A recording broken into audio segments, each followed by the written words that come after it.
ప్రభు అయిన యేసుక్రీస్తు పరిశుద్ధమైన నామమున చేరవచ్చిన మీ అందరికీ వందనాలు తెలియజేస్తూ ఉన్నాను. ఈ దినము నుండి ప్రభు అయిన యేసుక్రీస్తుకు గల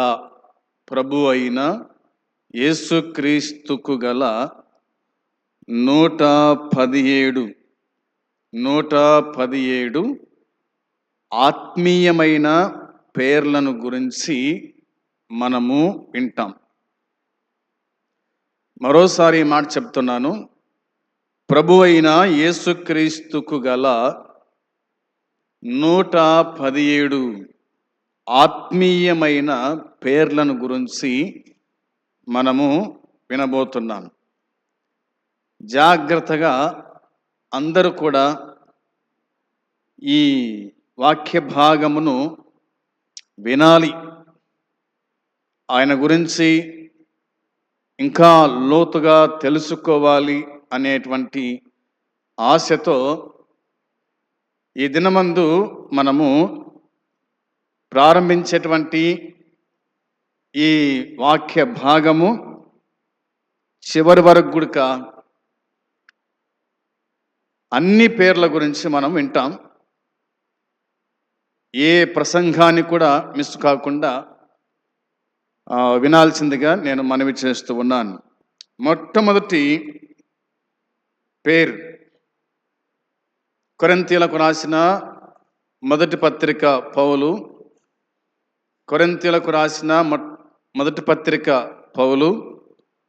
15వ అధ్యాయము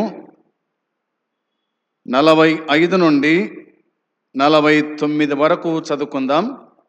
45 నుండి 49 వరకు. ఇందు విషయమై ఆదామును మొదటి మనుషుడు, జీవించు ప్రాణి ఆయనని వ్రాయబడి ఉన్నది. కడపటి ఆదాము జీవింపజేయు ఆత్మ ఆయను.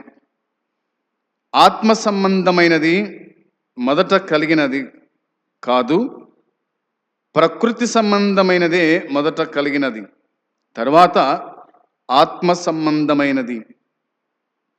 మొదటి మనుషుడు భూ సంబంధి అయి మట్టి నుండి పుట్టినవాడు. రెండవ మనుషుడు పరలోకము నుండి వచ్చినవాడు. మట్టి నుండి పుట్టిన వాడెట్టివాడో మట్టి నుండి పుట్టిన వారును అట్టివారే. పరలోక సంబంధి ఎట్టివాడో పరలోక సంబంధులను అట్టివారే. మరియు మనము మట్టి నుండి పుట్టిన వాని పోలికను ధరించిన ప్రకారము పరలోక సంబంధి పోలికయు ధరింతుము. ప్రభు ఈ మాటలను దీవించున్నట్లు ప్రార్థన చేద్దాం. మహిమ కలిగిన మా పరలోకమందున్న తండ్రి, నీ పరిశుద్ధమైన పాదములకు వందనాలు, స్తోత్రములు, కృతజ్ఞతలు నాయనా, స్తుతులు చెల్లించుకుంటున్నాం. ఈ దినమందు, ఈ సమయమందు నీ సన్నిధి మాకు ఇచ్చినందుకై స్తోత్రాలు తండ్రి, స్తుతులు చెల్లిస్తూ ఉన్నాం. వచ్చిన వారిని దీవించండి, పాటలు పాడిన వారిని దీవించి ఆశీర్వదించండి. వాక్యము చదువుకొని ఉండగా దీవించు తండ్రి. మీరే మాతో మాట్లాడుమని, దినదాసుని కూడా మరుగుపరిచి మాట్లాడుమని యేసయ్య నామమున స్తోత్రం చెల్లించి ప్రార్థించి అడిగి పొంది ఉన్నాము తండ్రి, ఆమేన్. ఇక్కడ ప్రభు అయిన యేసుక్రీస్తు పేరు మనకు కనిపిస్తుంది. ఆదాము అని. ఆదాము అంటే మొదటివాడు కాదు, కడపటి ఆదాము. మొదటి ఆదాము మట్టి నుండి పుట్టినవాడు. రెండవ ఆదాము పరలోకము నుండి వచ్చినవాడు అని కనిపిస్తుంది. మొట్టమొదటి పేరు ప్రభు అయిన యేసుక్రీస్తు పేరు ఆదాము అనే మాట మనము చూస్తూ ఉన్నాం. ఈ 45వ వచనములోని మాట నేను చదువుతాను మరొక్కసారి. ఇందు విషయమై ఆదామును మొదటి మనుషుడు, జీవించు ప్రాణి ఆయనని వ్రాయబడి ఉన్నది. కడపటి ఆదాము జీవింపజేయు ఆత్మ ఆయను అనే మాట ఉంది కదా. గమనించాలి, ఇక్కడ మొదటి ఆదాము, మొదటి మనుషుడు, అవునా? ఇతడు ఎలాంటి వాడు? ఇతడు జీవించే ప్రాణి, అవునా? జీవించు ప్రాణి అని రాయబడింది ఇతని గురించి. ఆది కాండంలో మనం గమనించినప్పుడు చూడండి, ఆది కాండము 2వ అధ్యాయము 7వ వచనం చూడాలి. ఆది కాండము 2వ అధ్యాయము, దేవుడైన యెహోవా నేల మట్టితో నరుణ్ణి నిర్మించి వాని నాసికారంధ్రంలో జీవవాయువును ఊదగా నరుడు జీవాత్మాయను అని ఉంది కదా. దేవుడైన యెహోవా నేల మట్టితో నరుని నిర్మించినాడు. మనిషి మట్టి. ప్రతి మానవుడు కూడా, ఈ భూమి మీద ఉన్న ప్రతి మనిషి కూడా మట్టి అనేది గుర్తుంచుకోవాలా. నీ శరీరం ఏం బంగారు కాదు, అవునా? నువ్వు తెల్లగున్నా, ఎర్రగున్నా, నల్లగున్నా, నువ్వు ఒక మట్టివి అంతే. నువ్వు ఒక మట్టివి అని నేను చెప్పడం లేదు కాదు, దేవుని వాక్యమే చెబుతూ ఉంది. దేవుడైన యెహోవా నేల మట్టితో నరుని నిర్మించినాడు. వాడు బతకడానికి నాసికారంధ్రంలో జీవవాయువు ఊదినాడు దేవుడు. కాబట్టి ఆ మట్టి జీవాత్మను కలిగి ఉంది. మనిషి జీవిస్తున్నాడు అంటే కేవలము దేవుని ఆత్మ వల్ల మాత్రమే అనేది మనకు అర్థమవుతుంది. కాబట్టి జీవాత్మ అనే మాట కనిపిస్తూ ఉంది. సృష్టిలో మిగిలిన ఇతర జీవుల వలె కాకుండా, సృష్టిలో మిగిలిన ఇతర జీవుల వలె కాకుండా దేవుడు మానవులకు జీవము ఇవ్వడం, మానవులకు దేవుడు జీవాన్ని ఇవ్వటం ఒక ప్రత్యేకమైన క్రియాఫలితంగా ఇది వర్ణించబడింది. అది మానవునికి దేవుడు ప్రత్యేకంగా జీవాన్ని, ఊపిరిని ఇవ్వడం మిగతా అన్ని జీవరాశుల కంటే మానవ జీవితం ఉన్నతమైందని, వారు విభిన్నమైన వర్గానికి చెందిన వారని, దివ్య జీవానికి మానవ జీవితానికి సాటిలేని సంబంధి అని ఈ వచనము మనకు వర్ణిస్తూ ఉంది, తెలియజేస్తూ ఉంది. మానవ జీవితానికి అతీతమైన మూలాధారము దేవుడి. మానవ జీవితానికి అతీతమైన మూలాధారుడు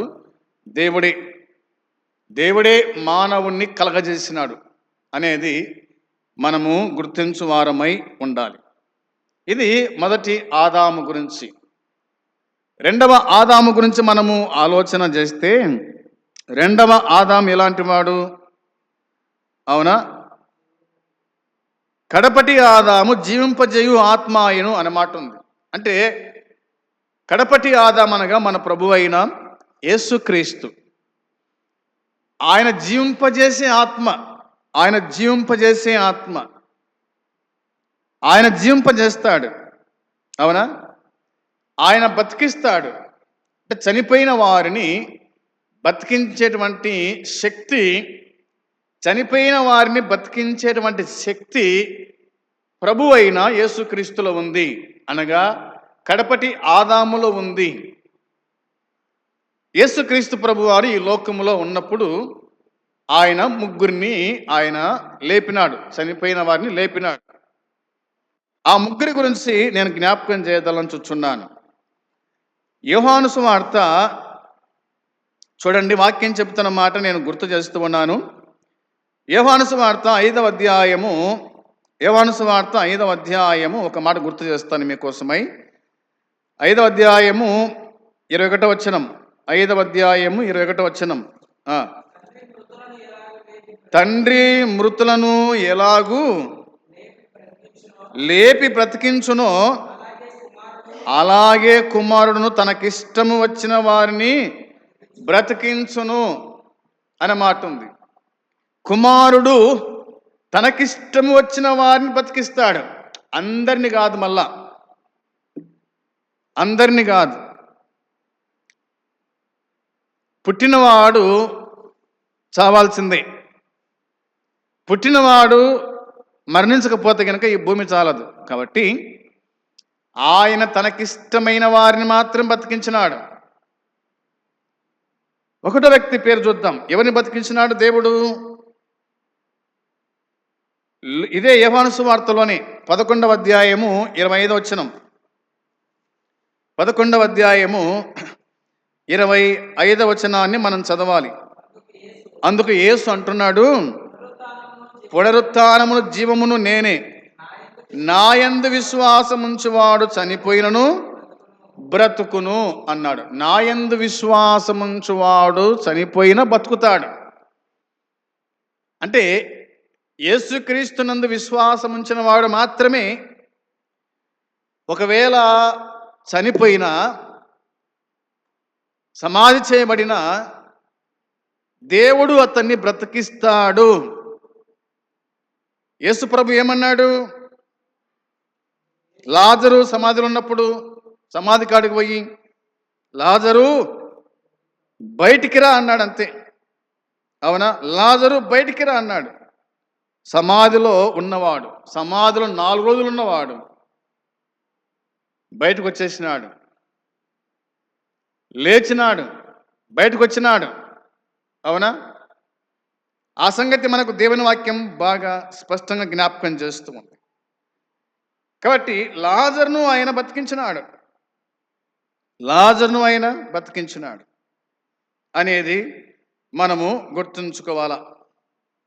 ఆ మాట మనకు 43 వచనం చెప్తుంది కదా. 43 వచనంలో ఆయన అలాగూ చెప్పి లాజరు బయటికి రమ్మని బిగ్గరగా చెప్పగా, చనిపోయిన వాడు కాళ్ళు చేతులు పేత వస్త్రముతో కట్టబడిన వాడై వెలుపలికి వచ్చెను. అతని ముఖమునకు రుమాల కట్టి ఉండెను. అంతటా యేసు, మీరు అతన్ని కట్లు విప్పి పోనీయుడని వారితో చెప్పాను అనే మాట కనిపిస్తుంది. ఇది మొదటి వ్యక్తిని దేవుడు లేపినాడు. ఇక రెండో వ్యక్తి చూడండి. లూకా సువార్త మనం చూడాలి. లూకా సువార్త 7వ అధ్యాయం 14వ వచనం. లూకా సువార్త 7వ అధ్యాయము 14వ వచనములో, ఆయన చిన్నవాడ లెమ్మని నీతో చెప్పుచున్నాననగా ఆ చనిపోయిన వాడు లేచి కూర్చుండి మాటలాడసాగెను. ఓకే, మంచిది. ఇక రాయబడిన మాట ఏమిటంటే, విధవరాలి కుమారుడు చనిపోయినాడు. ఒకే కుమారుడు, ఆమెకు తండ్రి లేడు, తల్లి ఉంది. తల్లి బతుకుండగానే తాను చనిపోయినాడు. అందరు కూడా మరి అప్పుడు ఎట్లా మోసుకుపోయారో తెలియదు, కానీ పాడ కట్టుకున్నారు, పాడ మీద శవం ఉంది, వెళ్తూ ఉన్నారన్నమాట. సమాధికి వెళ్తుండగానే వారికి యేసుప్రభు ఎదురైనాడు. వీళ్ళు బయటకు వెళ్తుంటే ఆయన లోపలికి వచ్చినాడు. అవునా?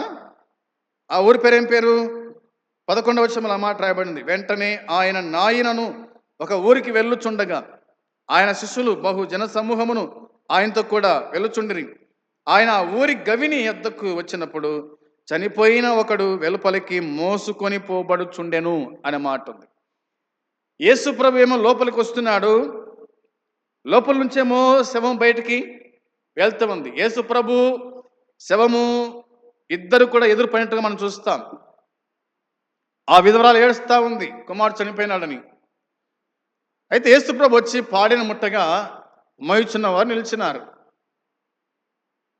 ఆమె ఏడ్పు ఆయన విని యేసు ప్రభు పలికిన మాట ఏమిటంటే, చిన్నవాడ లెమ్మని, చిన్నవాడ లెమ్మని నీతో చెప్పుచున్నాను అన్నాడనమాట.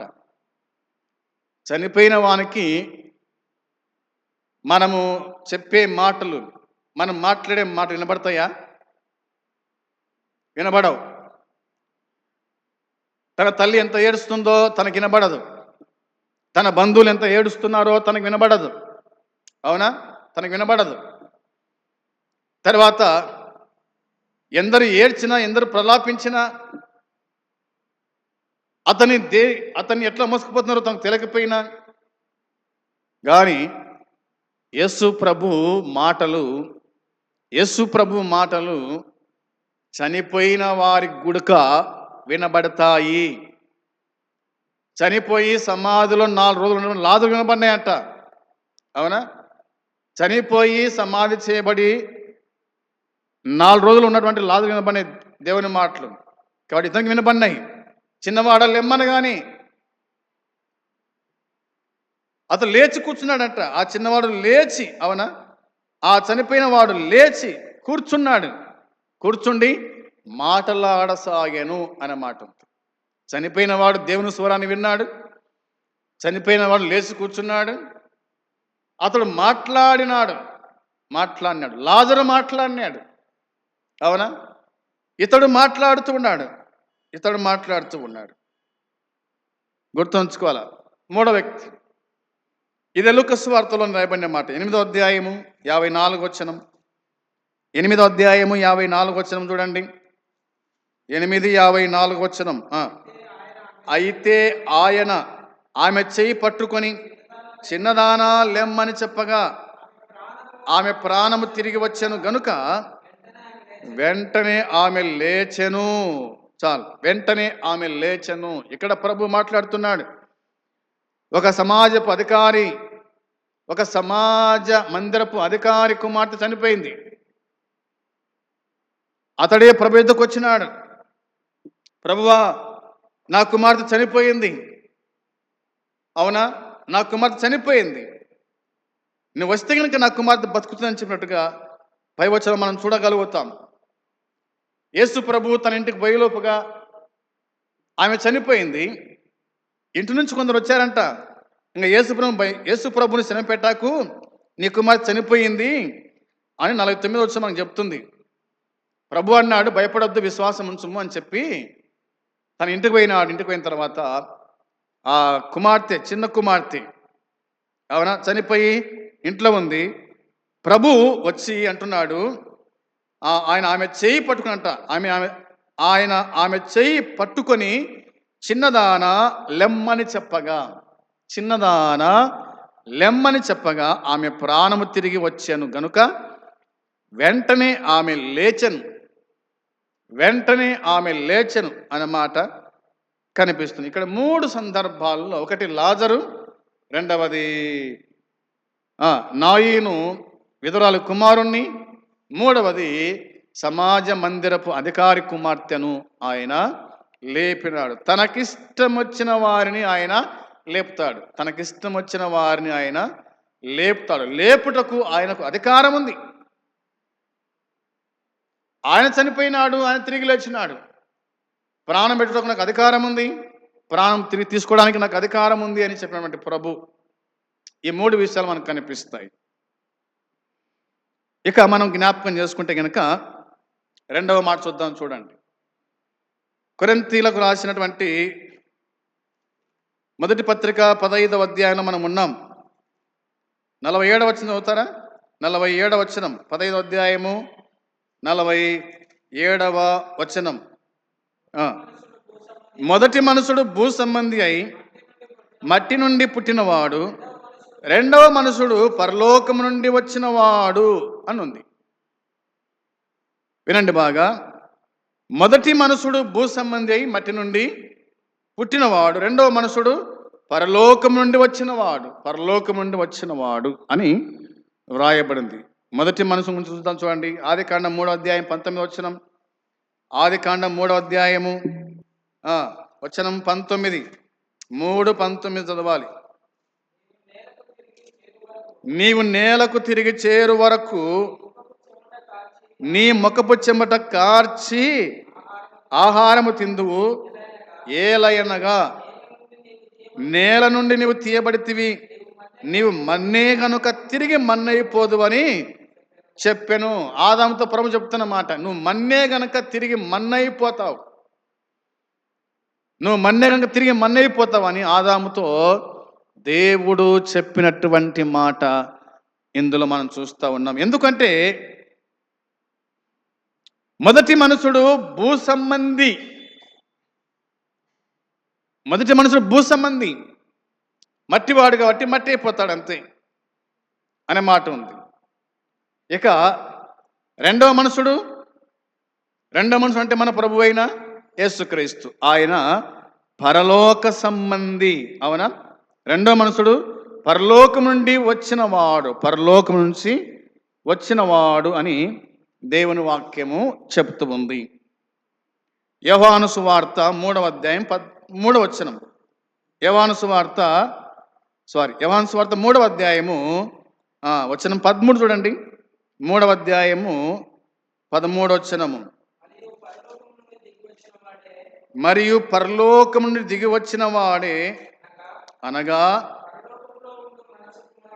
పరలోకములో ఉండు మనుష్య కుమారుడు తప్ప పరలోకమును ఎక్కిపోయిన వాడెవడు లేడు అని దేవుని వాక్యం చెబుతూ ఉంది. వినండి బాగా. పరలోకము నుండి దిగి వచ్చిన వాడే, అనగా పరలోకములో ఉండు మనుష్య కుమారుడే తప్ప పరలోకమునకు ఎక్కిపోయిన వాడెవడును లేడు అనే మాట కనిపిస్తుంది. ఇక్కడ ఒక మాట గుర్తు చేస్తాను. పరలోకములో ఉండు, పరలోకములో అనే మాట మనకు పుట్టినోట్లో ఏమని కనిపిస్తుందంటే, అనేక ప్రాచీన పత్రులలో పరలోకము నుండు అను మాట విడిచిపెట్టబడి ఉన్నది. పరలోకములో నుండు అను మాట విడిచిపెట్టబడి ఉన్నది అని పుట్టినోట్లో మనకు కనిపిస్తుంది. ఏదేమైనా పరలోకమునకు ఎక్కిపోయిన వాడు అంటే పైనుంచి వచ్చిన వాడు పైకి ఎక్కిపోతాడు, భూమి నుంచి వచ్చిన వాడు భూమిలోకి దిగిపోతాడు. ఈ మాట అర్థమవుతుంది కదా? పైనుంచి వచ్చిన వాడు పైకి పోవడానికి అవకాశం ఉంది, కింది నుంచి వచ్చిన వాడు కిందికి పోవడానికి అవకాశం ఉంది. మనిషి భూసంబంధి, ప్రభు అయిన యేసుక్రీస్తు పరసంబంధి అనే మాట మనము గుర్తుంచుకునేవారుగా ఉండాలి. కొరింథీ మొదటి పత్రిక 15వ అధ్యాయము 48వ వచనం. కొరింథీ మొదటి పత్రిక 15వ అధ్యాయము 45వ వచనం చదువుకుందాం. 48వ వచనంలో, మట్టి నుండి పుట్టిన వాడెట్టివాడో మట్టి నుండి పుట్టిన వారును అట్టివారే, పరలోక సంబంధి ఎట్టివాడో పరలోక సంబంధులను అట్టివారే అని ఉంది. వినండి బాగా. మట్టి నుండి పుట్టిన వాడు ఎట్టివాడో, ఎట్టివాడు మట్టి నుండి పుట్టినవాడు? ఎలాంటి వాడు మట్టి నుండి పుట్టినవాడు? మట్టివాడే అంతే. అవునా? మట్టి నుండి పుట్టినవాడు ఎట్టివాడో మట్టి నుండి పుట్టిన వారును అట్టివారే అంతే. నువ్వు ఎట్ట పుట్టినావో నీ కుమారుడు అట్నే పుడతాడు. నీ కుమారుడు పుట్టినాడో తన కుమారుడిని పుడతాడు, అంతేమీ లేదు, తేడా ఏముండదు. మనమందరం కూడా మట్టిలోంచి పుట్టిన వాళ్ళం అనేది గుర్తుపెట్టుకోవాలి. రెండవది ఒకటో చూద్దాం, దానికి సంబంధించి మట్టి వాని గురించి ఆలోచన చేస్తే దేవుని వాక్యం మనకు ఇలా జ్ఞాపకం చేస్తూ ఉంది. ఫిలిప్ పత్రిక 3:20. ఫిలిప్ పత్రిక 3వ అధ్యాయము 20వ వచనం. 3వ అధ్యాయం 20వ వచనంలో, మన పౌరస్థితి పరలోకమందున్నది, అక్కడ నుండి ప్రభువు అయిన యేసుక్రీస్తును రక్షకుని నిమిత్తము కనిపెట్టుకొని ఉన్నాము అనే మాట మనకు కనిపిస్తూ ఉంది. ఇప్పుడు 15:48 మనం చదువుకున్నాం కదా. రెండో మాట ఏంటంటే, పరలోక సంబంధి ఎట్టివాడో పరలోక సంబంధులను అట్టివారే. పరలోక సంబంధి ఎట్టివాడో పరలోక సంబంధులు ఉడక అట్టివారు. ఎవరు పరలోక సంబంధులు అంటే, పౌలు రాశాడు ఫిలిప్ పత్రిక 3:20లో, మన పౌరస్థితి పరలోకమందున్నది, అక్కడ నుండి ప్రభువైన యేసుక్రీస్తు అను రక్షకుని నిమిత్తము కనిపెట్టుకొని ఉన్నాము అని అన్నాడనమాట. పరలోక పౌరస్థితి, మన పౌరస్థితి పరలోకమందుంది. పౌరస్థితి అంటే గ్రీక్, మరి పొలిటుమా అన్నమాట, అంటే స్వదేశం అని కూడా అర్థమిస్తూ ఉంది. క్రైస్తవులు ఈ లోకానికి చెందిన పౌరులు ఏమాత్రం కారని పౌలు నొక్కి చెబుతున్నాడు. ఈ భూమిపై వారు యాత్రికులు పరదేశులుగా ఉన్నారు. ఈ భూమిపై మనమందరం కూడా అనగా విశ్వాసులందరూ కూడా పరదేశులు యాత్రికులై ఉన్నారు. అందుకోసమే మన పౌరస్థితి పరలోకమందుంది. ఎందుకంటే పరలోకములో ప్రభు ఉన్నాడు, ఆయన పరసంబంధి. కాబట్టి ప్రభునందు విశ్వాసం ఉంచిన మనం కూడా పరసంబంధులమే అనే మాట ఇక్కడ పౌలు భక్తుడు జ్ఞాపకము చేసినట్టుగా వాక్యం చెబుతుంది. ఇక కొరింథీ మొదటి పత్రిక 10వ అధ్యాయానికి వచ్చేద్దాం. 49వ వచనం 49వ వచనం అవుతారా? 49వ వచనంలో, మరియు మనము మట్టి నుండి పుట్టిన వాని పోలికను ధరించిన ప్రకారము పరలోక సంబంధి పోలికయు ధరింతుము అనే మాట ఉంది. ఇక్కడ రెండు పోలికలు కనిపిస్తాయి. ఒక పోలిక ఏమిటి అంటే, మనము మట్టి నుండి పుట్టిన వాని పోలికను ధరించిన ప్రకారం. మనము మట్టి నుండి పుట్టిన వాని పోలిక ధరించినాం, అవునా? మన తండ్రి ఏ పోలిక, మనము అదే పోలికనే. నేను ఏ పోలికను, నా కుమారుడు అదే పోలికనే, అవునా? పోలికలు మీకు కనిపిస్తాయి.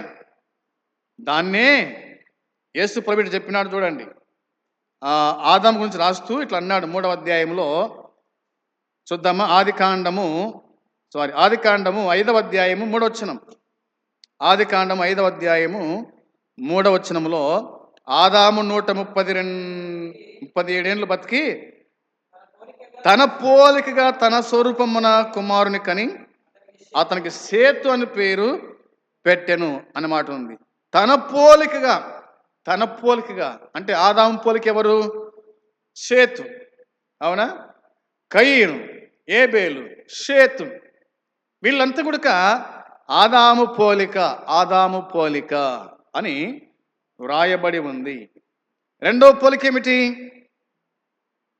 ఆ ప్రకారమే, అవునా, పరలోక సంబంధి పోలికయు ధరింతుము అనే మాట ఉంది.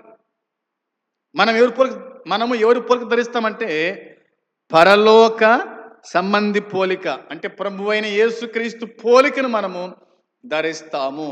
యేసునందు విశ్వాసం ఉంచిన వాడు యేసుక్రీస్తు పోలికను ధరిస్తాడనమాట మనకు కనిపిస్తూ ఉంది. చదువుకుందాం, చూడండి. రోమపత్రిక 8వ అధ్యాయము 29వ వచనం. రోమపత్రిక 8వ అధ్యాయము 29వ వచనములో రాయబడిన మాట, ఎందుకనగా తన కుమారుడు అనేక సహోదరులలో జ్యేష్ఠుడగునట్లు దేవుడు ఎవరిని ముందు ఎరిగెనో వారు తన కుమారునితో సారూప్యము గలవారవుటకు వారిని ముందుగా నిర్ణయించెను అనే మాట ఉంది. గమనించాలి ఇక్కడ ఈ మాట. ఏమిటి మాట అంటే, తన కుమారుడు అనేక సహోదరులలో జ్యేష్ఠుడగునట్లు దేవుడు ఎవరిని ముందు నిర్ణయించెనో, దేవుడు ఎవరిని ముందు ఎరిగెనో వారు తన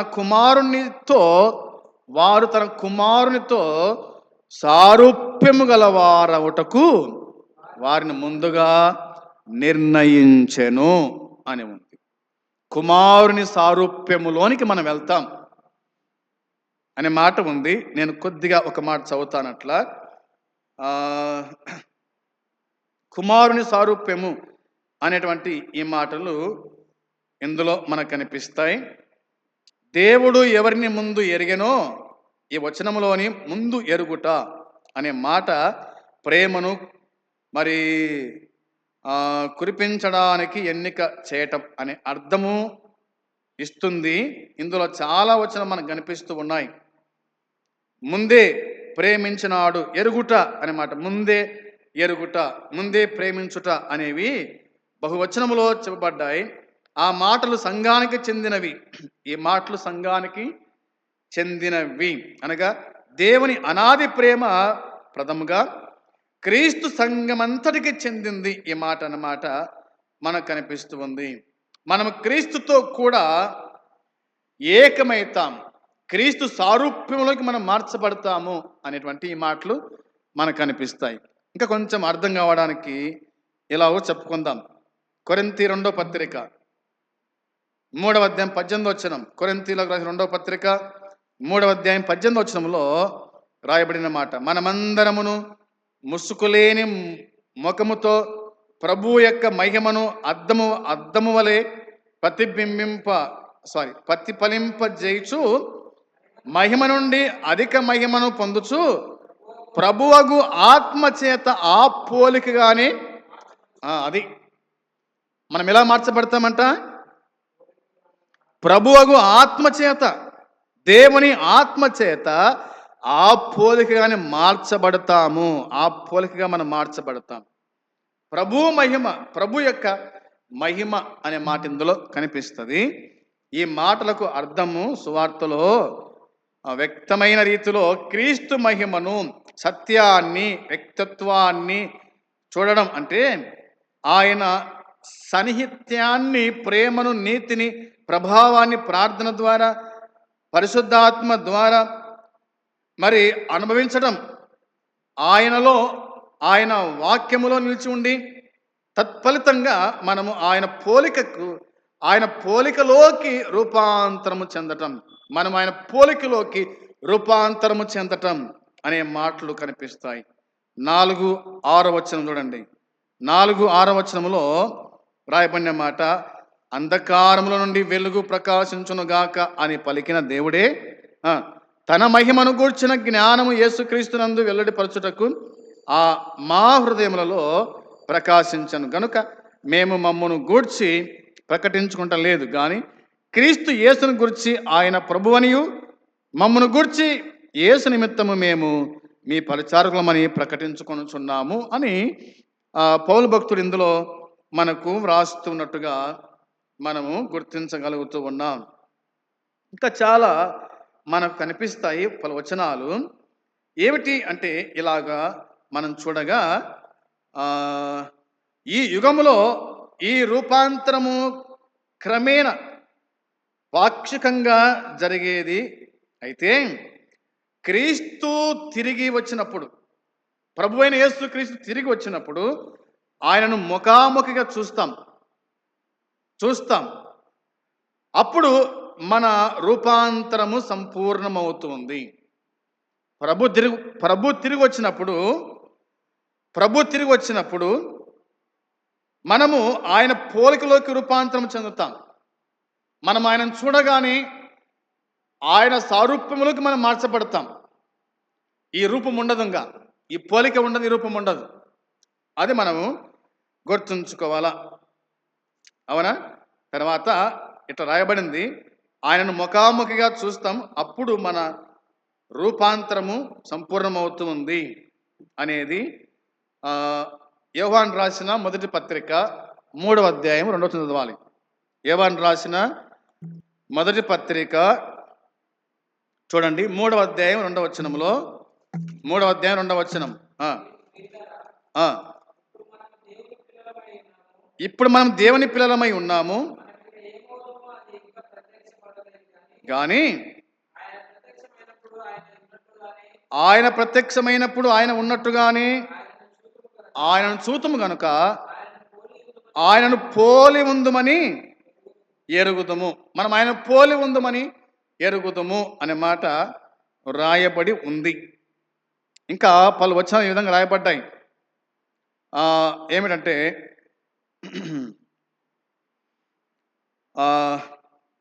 ప్రకటన గ్రంథం చూడండి ఒకసారి. ప్రకటన గ్రంథము 22వ అధ్యాయము 4వ వచనం. ప్రకటన గ్రంథము 22వ అధ్యాయము 4వ వచనం చూద్దాం. 22:4లో రాయబడిన మాట, ఆయన దాసులు ఆయనను సేవించుచు ఆయన ముఖదర్శనము చేయుదురు, ఆయన నాము వారి నొసర్ల యందుండును అనే మాట వ్రాయబడి ఉంది. కాబట్టి ఇవన్నీ మనము చూడగా మరి యేసు ప్రభువైన యేసుక్రీస్తుకు గల 117 ఆత్మీయమైన పేర్లలో ఒకటి ఏమిటంటే ఆయన కడపటి ఆదాముగా ఆయన పిలువబడినాడు. కడపటి ఆదాముగా ఆయన పిలువబడినాడు. మొదటి ఆదాము భూ సంబంధి, కడపటి ఆదాము పరసంబంధి అనే విషయాలు మనం గుర్తు చేసుకొని దేవుని వాక్యానుసారంగా ఆ వాక్య భాగం అర్థం చేసుకుంటూ మనం జీవించుదాం. అట్టి కృప దేవుడు మనకు అనుగ్రహించును గాక. ఆమేన్. ప్రార్థన. ప్రేమగల తండ్రి, మీకు స్తోత్రం, స్తుతులు చెల్లిస్తున్నాం. చదువుకున్న ఈ లేఖన భాగం దీవించండి, ఆశీర్వదించండి. అనేకులు మరి విన్నారు, వారు మేలుక్షం పొందుటకు సహాయపడమని మీకు అప్పగించుకుంటూ యేసుక్రీస్తు నామమున ప్రార్థించి అడిగి స్తుతించి వేడుకుంటున్నాము తండ్రి. ఆమేన్. పరలోకమందున తండ్రి ప్రేమ, మన ప్రభు అయిన యేసుక్రీస్తు కృప, పరిశుద్ధాత్మ సన్నిధి సహవాసము కూడి వచ్చిన మనకు సకల పరిశుద్ధులకు ఇప్పుడు ఎల్లప్పుడు సదాకాలము తోడై ఉండును గాక. ఆమేన్. మంచిది.